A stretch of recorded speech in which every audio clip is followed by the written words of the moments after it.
주의 말씀과 이 복음은 성도들에게 다른 사람과의 관계를 변화시킵니다. 이 땅의 많은 사람들은 다른 이들과의 관계를 통해서 여러 가지 것들을 비교하고 그것 속에서 자신의 정체성을 세워가는 그런 삶을 살아갑니다. 그러나 복음으로 인하여서 말씀 위에 서는 성도는 사람들의 어떠함과 상관없이 우리 안에서 새롭게 생겨나는 자아상을 가진 존재들입니다. 그것은 바로 하나님께서 우리를 바라보시는 바로 그 마음이라는 것이죠.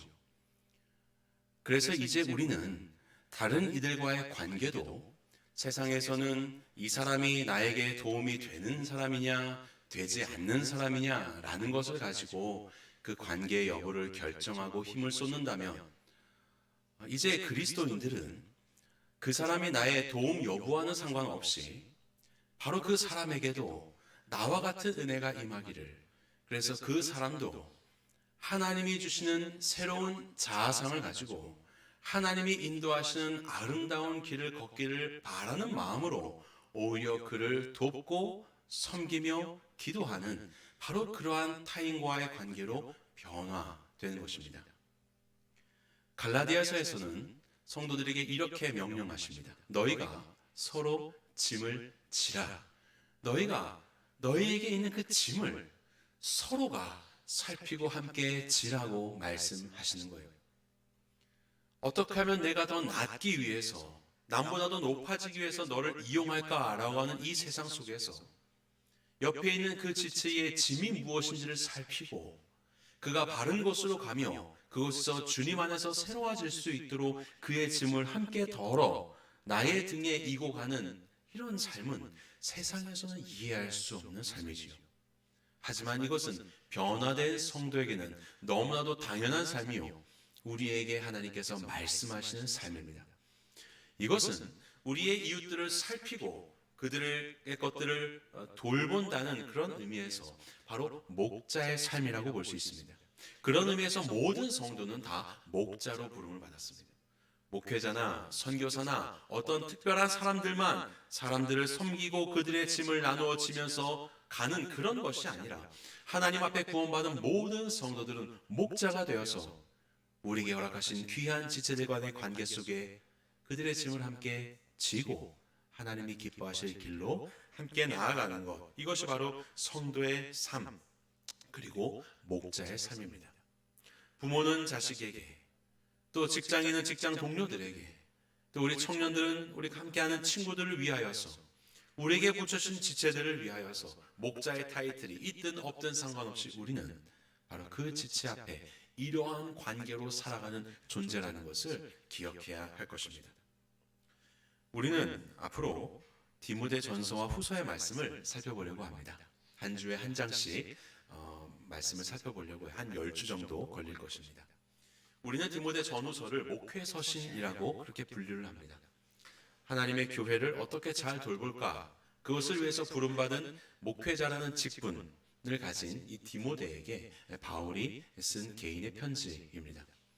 하지만 이것은 디모데 개인에게 준 편지뿐만이 아니라 그 교회의 모든 구성원들이 함께 읽으면서 하나님이 기뻐하실 교회가 되기 위해서는 우리가 어떻게 하나님의 말씀을 대해야 하고, 그 말씀 앞에 선 성도로서 우리는 마땅히 어떤 질서와 행함 속에서 살아가야 하는지를 보여주고 있는 것이 디모데 전후서의 말씀입니다. 디모데 전서는 바울이 첫 번째 로마 감옥에 투옥되고 그리고 풀려난 다음에 썼습니다. 아마도 마게도냐로 건너가서 에베소 지역에 있는 에베소 교회를 담임하는 젊은 목회자인 디모데에게 주었던 편지입니다. 그리고 두 번째, 이 디모데 후서는 이후로 바울이 다시 로마 감옥에 투옥되거든요. 두 번째 투옥이 되는 겁니다. 투옥되었을 때에 쓴 것이 바로 디모데 후서입니다. 그리고 나서 기원 후 68년경에 네로 왕제의 치하 때에 처형을 당하게 되지요. 아마도 디모데 전서는 60년대 초중반, 그리고 디모데 후서는 중후반에 쓰였을 것이라고 생각합니다. 그의 사역을 마무리하는 이 시점에서 또 죽음을 앞두고 있는 이때에 남겨진 교회와 그리고 그 교회의 일꾼을 위하여서 쓴 디모데 전후서, 이것은 비단 목회자뿐만이 아니라 교회를 교회답게 하는 모든 성도들, 부름받은 목자로서 부름받은 우리 모두에게 주시는 하나님의 말씀이라고 생각합니다. 그 당시에 에베소 교회는 이런 문제가 있었습니다. 거짓된 말씀을 전파하는 사람들이 있었어요. 하나님의 말씀이 있는데 그 말씀을 도구로 하지만 그 말씀이 아닌 또 다른 것들을 거기에 섞어서 전하는 사람들이 있었던 겁니다. 자, 여러분들 성경책으로 한번 4절 말씀을 읽어볼까요? 4절, 1장 4절 시작. 신화와 끝없는 족보에 몰두하지 말게 하려 함이라. 이런 것은 믿음 안에 있는 하나님의 경륜을 이름보다 도리어 변론을 내는 것이라. 여기에 보시면요, 신화, 끝없는 족보가 나옵니다. 이거는 성경과 다른 것을 얘기하는 것이 아닙니다. 성경에 나오는 수많은 사람들이 있지 않습니까? 구약 성경만 해도 삼손도 있고 다윗도 있고 많은 신앙의 위인들이 있죠. 그들에 대한 전설처럼 내려오는 이야기들이 있었습니다. 재미난 이야기들이 있었던 것 같습니다.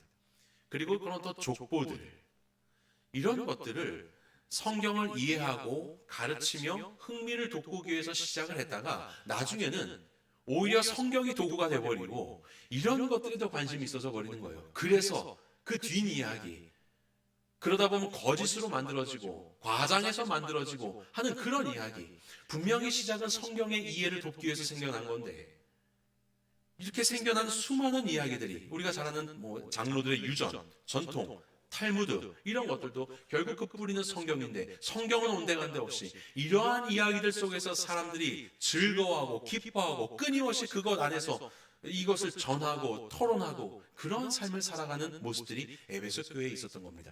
거기에 대해서 무엇이라고 말합니까? 이것은 하나님의 경륜을 이루는 것이 아니다.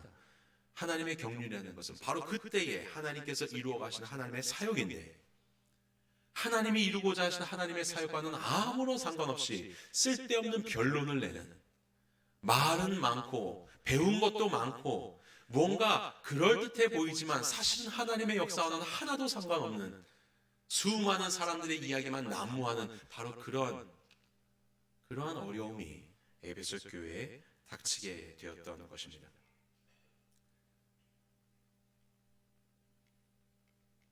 이거 넘겨주시기 바랍니다. 여러분도 성경책으로 6절에 보시면 사람들이 이에서 벗어나 헛된 말에 빠져 율법의 선생이 되려 했다고 합니다. 놀라운 일이죠. 그것에서 벗어나 다른 일을 하더라가 아니라 헛된 말에 빠지고 점점 빠지면서 율법의 선생이 되려고 한다고요. 한쪽 발은 걸치고 있는 것입니다. 그런데 그들의 목적과 방향은 전혀 다른 것에 있는 거예요. 늘 그들의 입술 속에서 인용되는 것은 하나님의 말씀일 것입니다. 하지만 그들의 말은 사실 헛된 말에 불과하다. 하나님의 역사는 아무런 상관이 없는 사람의 변론만이 남아있는 상황이라는 것이죠. 이것은 어쩌면 오늘날 우리의 상황과도 비슷하다고 생각이 됩니다. 저마다 하나님의 말씀을 근거로 이야기를 하고 주장하지만 너무나도 극명하게 갈라져 있고 서로가 원수가 되어가고 있는 오늘날의 교회들의 현실이요, 오늘날의 정치의 이념 속에서의 갈라짐이요, 다들 하나님의 말씀을 말하고 있는데 실상 추구하는 것은 하나님의 말씀이 아니라 뭔가 다른 것이 되어 있는 것은 아닌가. 그래서 이것을 인용하지만 하나님의 사역과 하나님의 경륜과는 상관없는 사람의 변론만이 난무하고 있는 지금 이 순간, 우리가 드리는 예배와 우리가 행하는 모든 말씀의 읽기와 하나님을 향한 찬양도 그럴듯한 주의 말씀을 기반으로 하는 것 같지만 사실 조금만 우리가 벗어나서 하나님의 말씀이 아닌 다른 목적을 가지고 행한다면 이것은 헛된 변론에 불과할 것입니다. 우리의 찬양이 정말로 하나님의 영광을 위해서 드리는 찬양인가? 아니면 이 찬양으로 내 스스로가 위로를 받고 내 스스로가 새 힘을 얻고 내 스스로가 기뻐하고 즐거워하는 찬양의 대상이 하나님이 아니라 나에게 있고 찬양의 목적이 하나님의 영광이 아니라 나의 어떠함에 있다면 이것은 변질된 것이지요. 우리의 모든 신앙의 행위가 율법의 선생이 되려고 하지만 사실 그들이 하는 모든 말은 헛된 말일 뿐이라는 바로 이 시대의 이런 무서운 현상들이 혹 나의 삶이나 우리 주변에 있는 것은 아닌지를 우리는 두려운 마음으로 돌아보아야 할 것입니다. 참된 성도, 참된 목자는 어떠한 존재인가? 오늘 본문 말씀은 성경 말씀에 대해서 이렇게 이야기합니다. 이 교훈의 목적은 다들 율법의 선생이 되려고 하는 바로 그 시대 속에서 이 율법, 하나님의 말씀의 목적은 사랑이다 라고 그렇게 이야기합니다. 여기서 나오는 교훈이라는 것은 명령이라는 말이기도 하거든요. 하나님의 말씀이 단순히 어떤 정보, 지식 그런 것이 아니라 명령이라는 겁니다. 마땅한 명령. 근데 그 명령의 목적은 사랑이다 라고 하는 거예요. 하나님의 말씀을 우리가 묵상하고 알아가고 배워가고 하면 할수록 이 목적을 이룬다면 여러분들의 삶은 어떻게 변하는 거예요? 사랑의 삶으로 변하는 것이죠. 그런데 희한하게도 이 교훈의 목적, 그래서 많은 것들을 알고 살며 익히며 살아갔는데 내가 교회에서 신앙생활을 한 지 20년, 30년, 40년 수많은 성경 공부를 하고 많은 목회자들의 말씀을 듣고 많은 말씀들이 탑재되어 있는데 이상하게 그분의 삶은 사랑으로 나오는 것이 아니라 정죄로 나오고, 이상하게 어떤 이들의 삶은 교만함으로 나오고 라고 한다면 뭐가 잘못된 거죠? 늘상 함께하는 이 말씀이 그 말씀의 목적을 이루지 못하고 있는 것입니다. 어떻게 된 것입니까? 무엇이 잘못된 것입니까? 우리가 여기서 알아야 할 것 중에 하나는 무엇이냐면 이 사랑이라는 것인데요. 사실 사랑이라고 해서 그럼 모든 게 다 옳고 모든 게 다 좋다? 그렇지 않습니다. 성경은 그런 것을 말하고 있지 않아요. 여러분들 성경적으로 11절 말씀 한번 볼까요? 1장 11절 같이 읽어보겠습니다. 시작. 이 교훈은 내게 맡기신 바 복되신 하나님의 영광의 복음을 따름이니라. 이 교훈, 하나님의 말씀은 그냥 좋은 게 좋은 거다, 뭐 사랑이라니까 다 좋지, 이것이 아니라 하나님의 영광의 복음을 따르는 것이다. 곧 이 말씀은 하나님께 영광이 되는 것이다, 영광이 되어야 한다라는 것을 얘기하고 있는 거예요. 우리의 사랑이라는 것에 이 울타리를 지금 주어지고 있는 것이죠. 성경이 사랑을 말한다고 해서 다 사랑이야, 다 이것도 사랑하고 저것도 사랑하고 그것도 사랑이고 저것도 사랑이고 그것도 인정하고 이것이 아니라는 겁니다. 그 사랑의 대상이, 그 사랑의 행위가 하나님께 영광이 되는가? 그렇게 살아가고 있는 그 사랑이라고 하는 삶의 모습이 하나님께 영광이 되는가? 먼저 이것이 전제가 되어야 된다는 것이에요. 하나님 사랑 그리고 이웃 사랑인 것이에요. 그래서 성경의 말씀의 목적은, 사랑이라는 것은 하나님 사랑과 이웃 사랑이라는 하나님이 정해놓으신 하나님께 영광이 되는 그 사랑을 말한다라는 것을 먼저 우리가 좀 마음 가운데 전제로 그렇게 알고 갔으면 좋겠습니다. 그렇다면 우리가 어떻게 이 사랑을 할 수 있는가? 우리의 말씀이 도대체 왜 그 사람은, 아니고 나에게는 왜 이것이 사랑으로 목적되어 나오지 않고 정죄함과 교만함과 다른 것들로 나오고 있는가? 본문은 이것에서 첫 번째로 청결한 마음에서부터 사랑이 나온다라고 이야기합니다. 청결한 마음. 청결하다라는 뜻은요, 순결하다, 그리고 온전하다, 순전하다, 이런 뜻을 가지고 있습니다.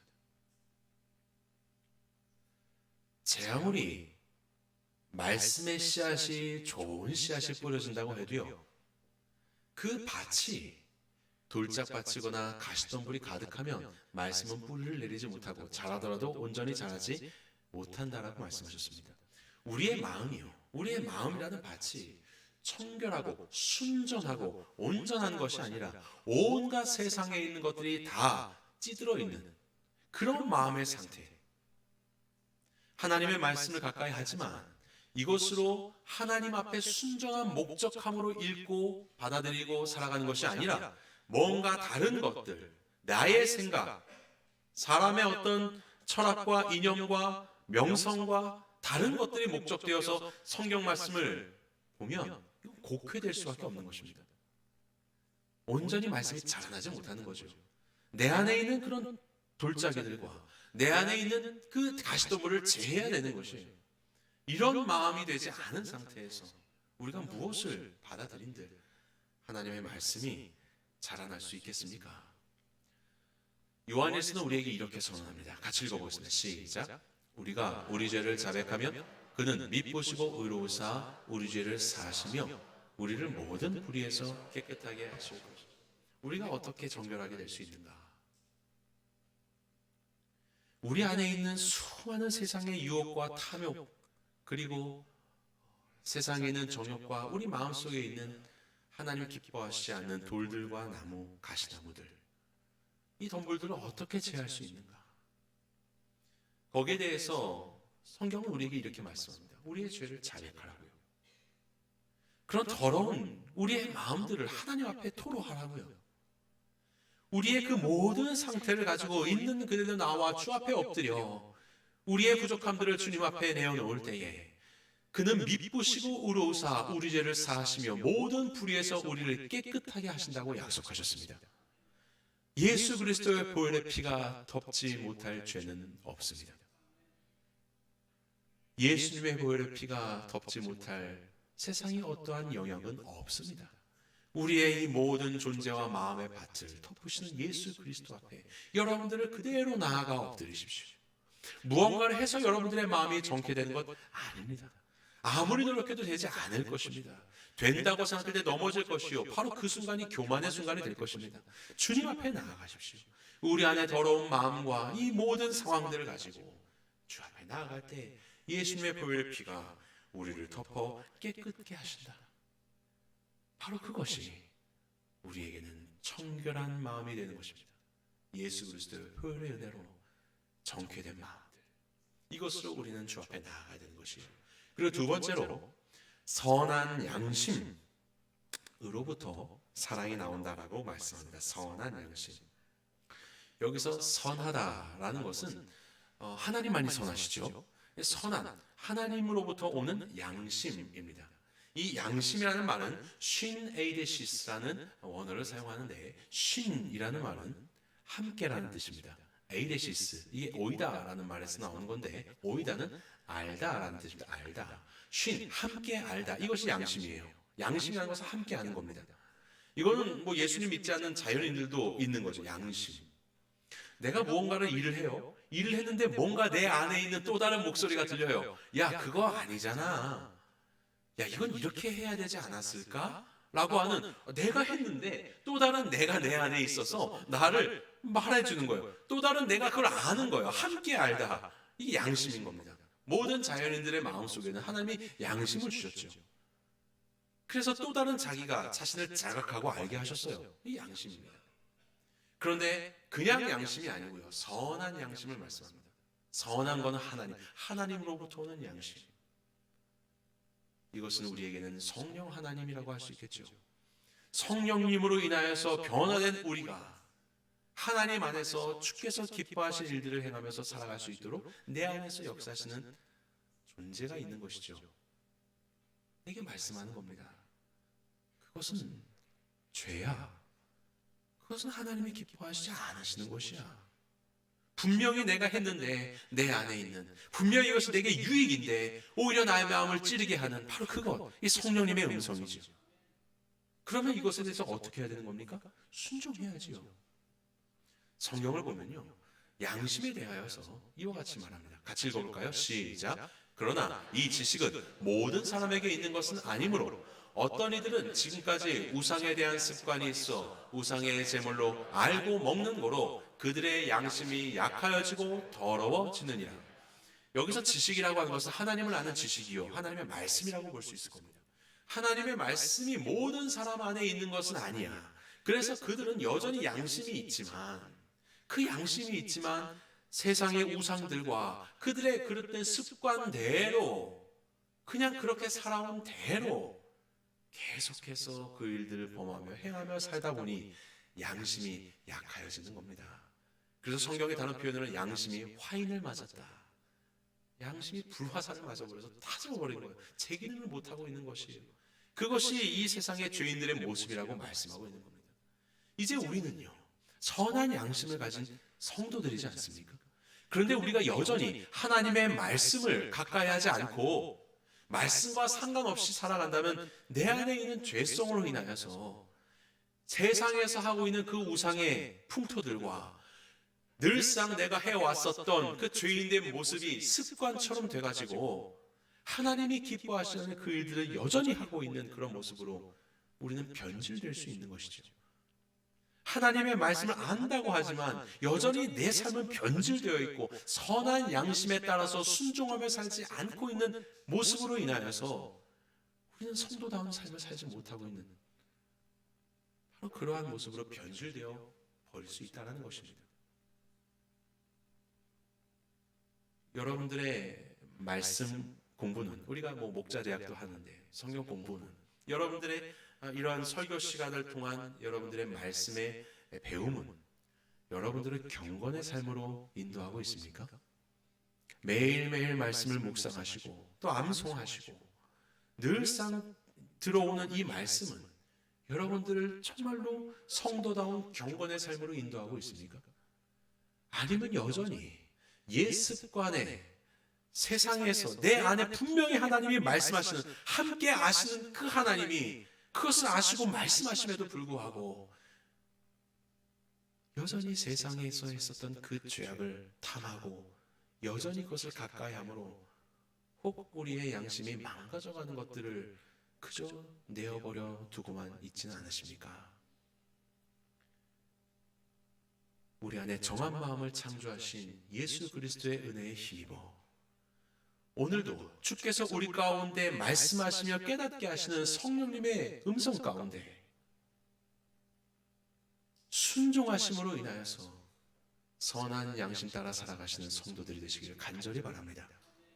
주여 오늘도 우리 안에 정한 마음을 창조해 주시고 주께서 기뻐하시는 삶의 걸음 속에 순종하며 걷게 하여 주옵소서. 세 번째로 이 말씀이 사랑으로 나오기 위해서는 거짓 없는 믿음에서부터 나온다라고 그렇게 말씀합니다. 거짓 없는 믿음. 여기서 거짓 없다라는 뜻은 가면을 벗었다라는 원어적인 의미를 가지고 있습니다. 우리 배우들이 연기할 때 가면을 쓰고 그 배역을 연기를 하죠. 하지만 이제 삶으로 내려오면 가면을 벗고 이제 나의 삶을 살아가지 않습니까? 가면 없는 믿음. 우리의 믿음 생활은 가면을 쓴 믿음 생활인가? 가면 없는 믿음인가?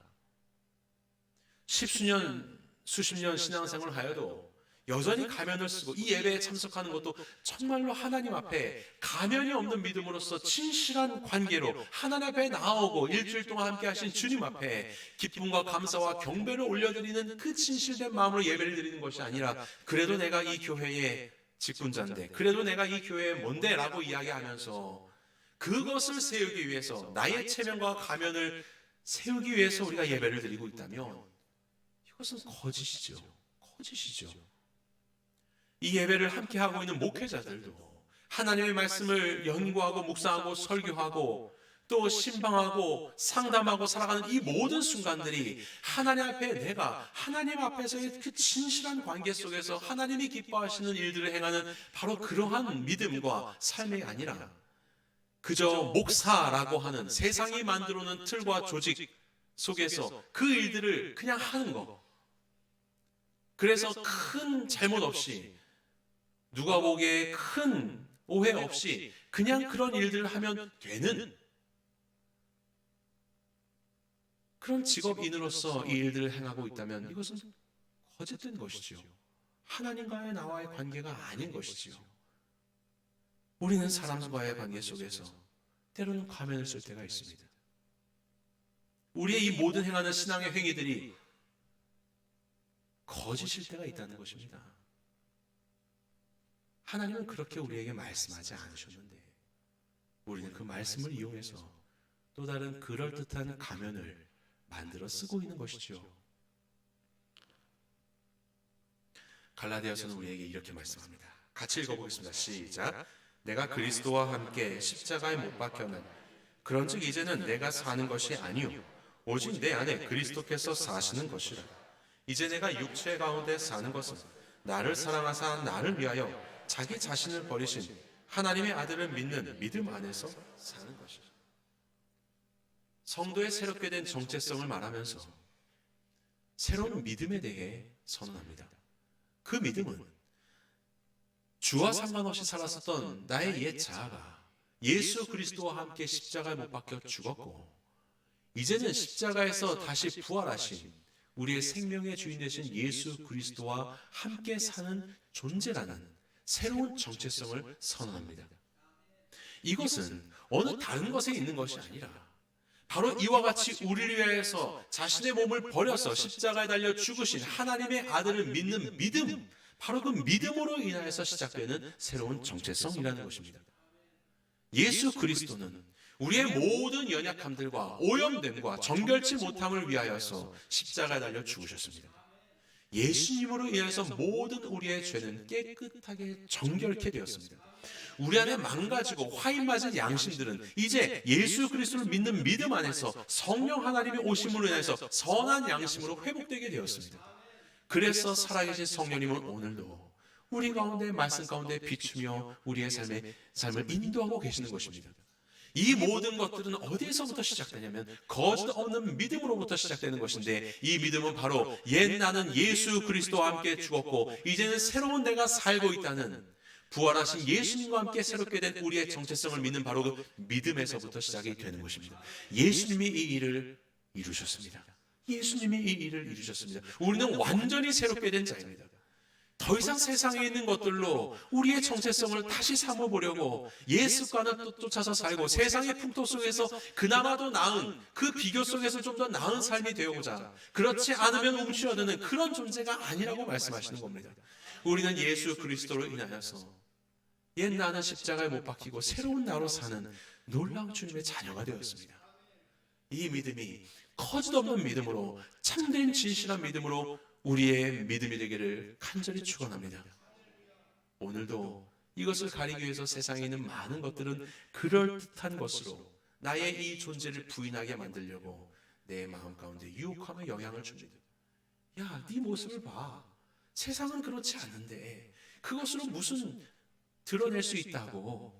이게 뭐야 이게. 라고 이야기하면서 오늘도 세상은 다시 죽어버린 내 옛 자아를 나의 것이라고 생각하게끔 오늘도 옛 습관대로 나를 유혹합니다. 하지만 과감히 떨쳐버리십시오. 여러분들은 새로운 존재가 되었습니다. 예수 그리스도 안에서 우리는 새로운 피조물이 되었습니다. 이 믿음으로 오늘을 살아가십시오. 이 믿음 오늘도 변치 않고 변질되지 않고 주 앞에 이 믿음 가지고 살아갈 수 있도록 우리는 오늘도 예수 그리스도의 십자가와 부활을 묵상하며 나아가는 것입니다. 그러고 보니까요, 이렇게 하나님의 말씀의 목적이 사랑이라고 했는데 이 사랑이 요 세 가지에서 나온다고 이야기하죠. 청결한 마음과 선한 양심과 거짓 없는 믿음에서부터 사랑이 나온다. 결국 이것이 우리 안에 없었기 때문에 하나님의 말씀이 오히려 허탄한 변론을 내고 사람들의 마음을 상하게 하고 스스로가 높아지는 교만함에 빠지게 하는 변질된 말씀이 되어버렸다라고 하는 것이죠. 그렇다면 우리 안에 이 마음이 있어야 되는 것입니다. 우리 안에 이 내면에서부터 하나님 안에 청결한 마음과 선한 양심과 거짓 없는 믿음이 있어야 되는 것이죠. 이것을 가지기 위해서 갖은 노력을 기한다고 되는 것이 아니라는 것을 우리는 알고 있습니다. 이미 우리가 살펴본 것처럼 청결한 마음, 이것은 예수 그리스도로 인하여서 그분의 피 묻은 복음으로 인해서 우리 안에 시작되는 것이고, 선한 양심도 예수 그리스도를 믿는 믿음으로 인하여서 성령 하나님의 오심, 예수님의 영이신 성령 하나님의 오심으로 인하여서 우리 안에 작동되는 것이고, 거짓 없는 믿음도 우리 안에 바로 십자가 가운데서 우리의 죽음을 이루시고 부활로 새로운 정체성을 주신 하나님의 아들을 믿는 믿음 안에서 우리는 이 믿음을 가지고 유지할 수 있는 것이기 때문에 결국 이것은 예수 그리스도를 향한 우리의 마음, 예수 그리스도 안에 거하는 우리의 마음에서 시작된다는 것을 우리는 발견하게 됩니다. 바울을 보면요, 이렇게 말합니다. 같이 16절 읽어보겠습니다. 시작.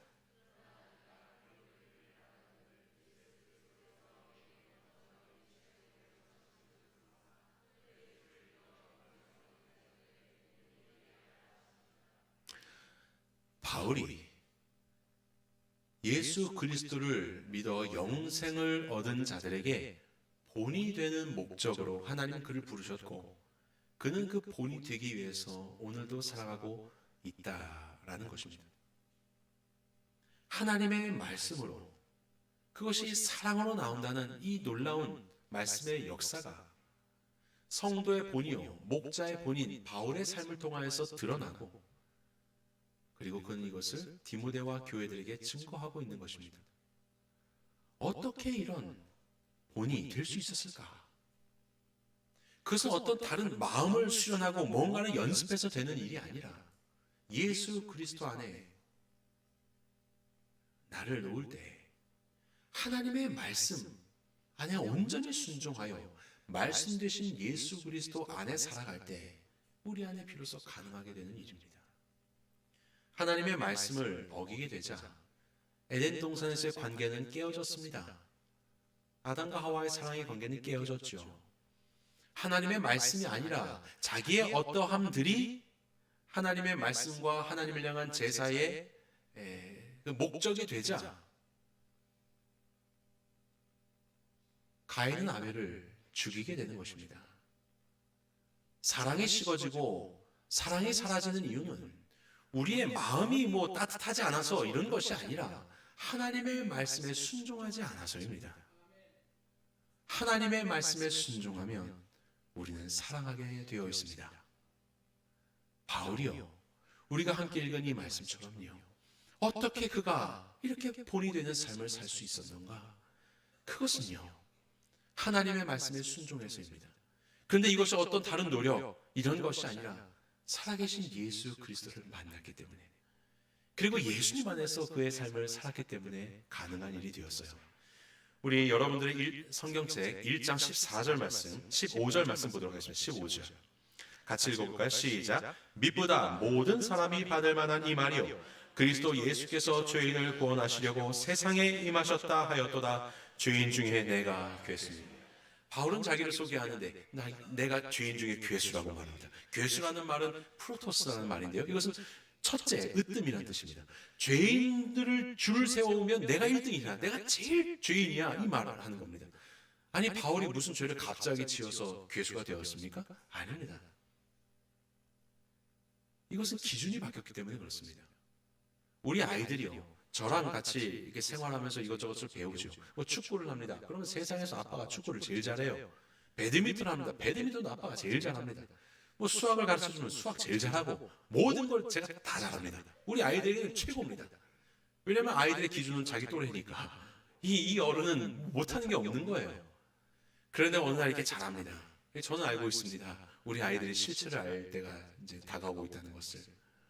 축구를 잘한다는 건 이거구나, 배드민턴을 잘한다는 건 이런 것이구나.